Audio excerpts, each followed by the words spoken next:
I have some piping hot tea Mhm. on convicted felon Donald Trump. And you guys, Pumps loves political gossip. And so I dedicate this episode to you. And this is an article that's coming out of the Daily Beast. And I want to give credit to the journalist Dan Ladenhall.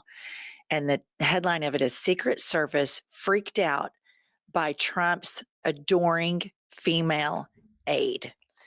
All right. So this is a book that's about to come out from Michael Wolff. I'm going to give you all some background and then we're going to get Pump's take on it. Okay. The first that I want to read, Kylie. The Secret Service has become concerned about a devoted female Trump aide to the point where they considered her a, quote, potential danger to herself as well as to the president, according to a report. Next, the New York Times reported in November that Harp, and this gal used to work for OANN, who was referred to by colleagues as the, quote, human printer because she followed Trump around with a portable printer to give him printouts of information to spare him for looking at screens, penned adoring letters to Trump in 2023 that unnerved people in his orbit. And just a little, everybody remembers that Trump, when he had his felony trial, he had somebody that printed out things that he could look at a picture book of favorable media about himself because they have to limit his screen time. And when I say this, we're talking about the man, 77 million Americans elected to be president of the United States, and he has to have his screen time monitored. Okay, next clip. She allegedly wrote to Trump, "You are all that matters to me. I don't ever want to let you down, and I want to bring you joy." She wrote this to him. Okay, next up.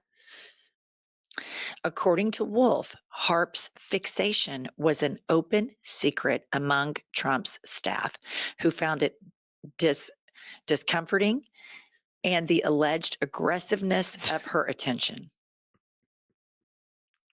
The Secret Service, with her letters in their possessions, was now noting the strangeness of her behavior. Nonsense, declared Trump. She just loves her president. According to Wolf's account, Trump had an avuncular and flirtatious relationship with the attractive women who worked for him, whom the president referred to as Charlie's Angels.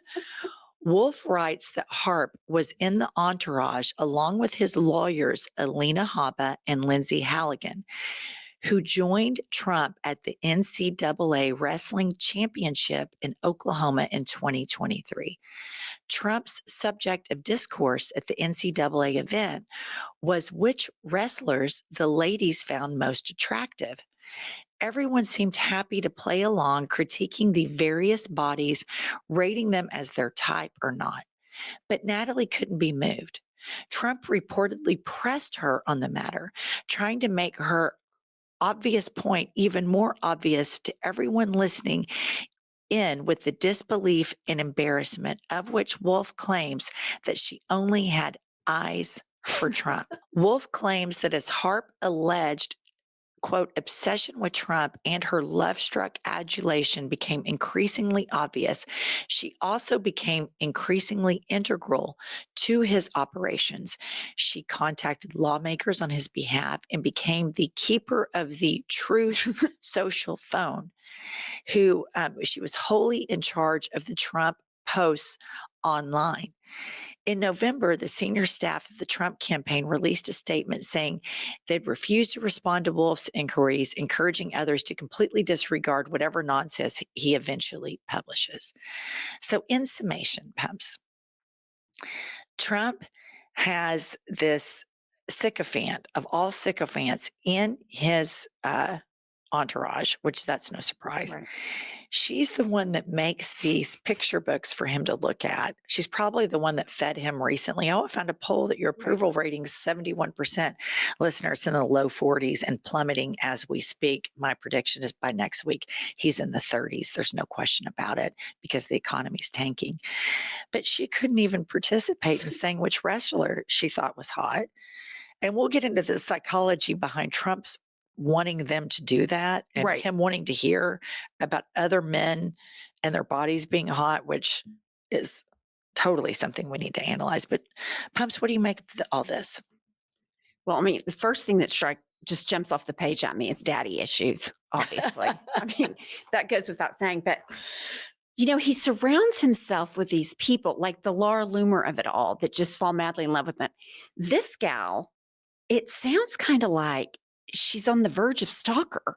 Like, if the Secret Service is worried, if the senior aides are saying ignore, like, it is no surprise to me that he has sycophants following him around. It is no surprise to me that they tell him exactly what he wants to hear. What is a surprise to me is that his leadership team is saying ignore him, because I would think that would blow back on them. But I think he always has to have somebody. I mean, he's such a narcissist. He's so profoundly insecure. She is younger. She is attractive.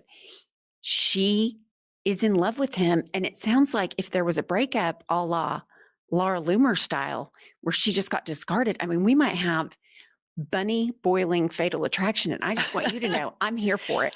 There was also a little tidbit in this article that, and I'm paraphrasing here, that when he went to Bedminster for the summer, they were trying to distance her, but she found her way right up into the guest house and right into the epicenter of all of this. And I just think it's really uh, breathtaking that we're sitting here talking about a president of the United States who has to have a person, you have to have security, you have to have aides, you have to have advisors. He has a person that has to travel around with him to make him picture books with a printer of positive news about himself so that they can keep him reined in. And here's something else of note. You and I always thought that like the Truth Social posts, like, why doesn't somebody take his phone? Right. Why doesn't somebody get that away from him? The fact that somebody else is writing those and that nobody is talking anybody off the ledge and they're still going out with all of the horrible mispunctuations, bad English, misspellings, unhinged rants. There's collusion in those. There's cooperation in those. This is not a person in solitary confinement and a phone making these crazy statements. There is a team. It's not just him doing all the misspellings and the crazy shouting and the all caps. Like, he's telling her and she's all in.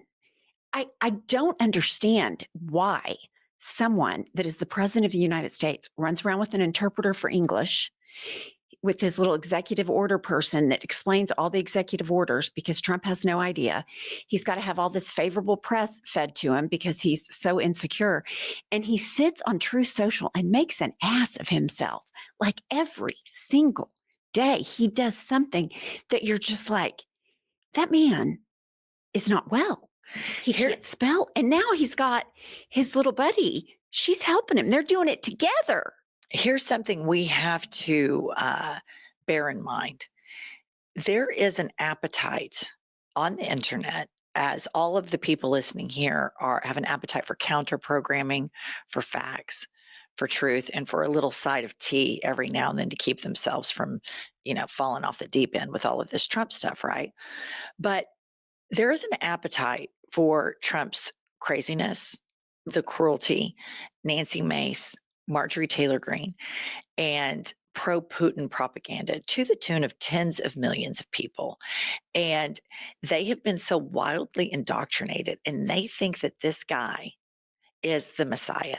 I mean, it's like, I think that these people, it's like Jesus and Trump, right? Those are my homeboys. That's who I love. I love Jesus Christ and Donald Trump. And they like all this stuff. And that's something we have to remember as this moves forward. There is a huge portion of this country that likes this. And there's a reason why he wants to tear down the Department of Education. Oh, yeah. It's because he knows and he brags about polling very well with the poorly educated. He says it Out out loud. loud. Yeah. We do great with the poorly educated. We love the poorly educated. Polling shows that the less educated you are, the more tendency you have to vote for Donald Trump. Now, I want to create a caveat here. I know that there are a lot of people that their families couldn't afford to go to college and are wildly intelligent. Right. I know that to be true. But the reason they want to dismantle the Department of Education is because they want to breed more people in this cult.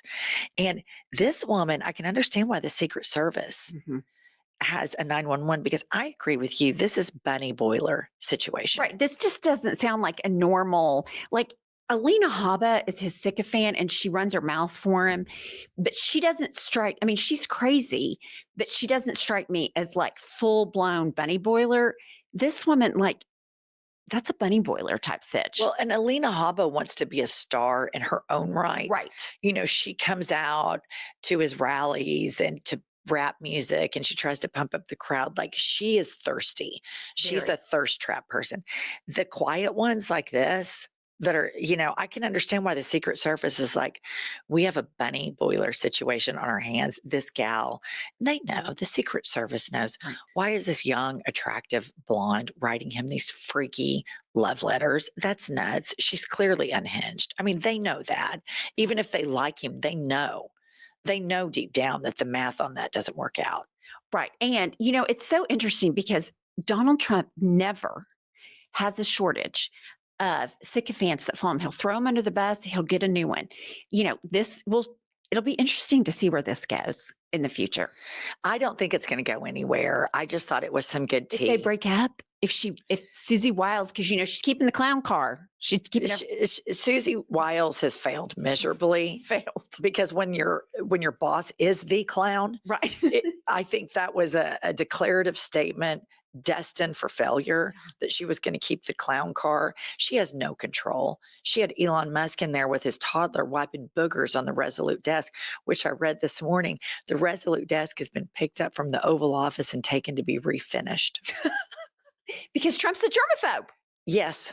So anyway, that's a little, I know that there's a lot more nefarious, horrible things going on, but our dear Pumps, the star of our show, loves some MAGA gossip. And so this episode was for you so that we could smile and laugh a little bit and analyze something outside of all that fuckery that's going on. Yeah. All right. Thank Make you. sure you subscribe to our channel and we will see you guys soon.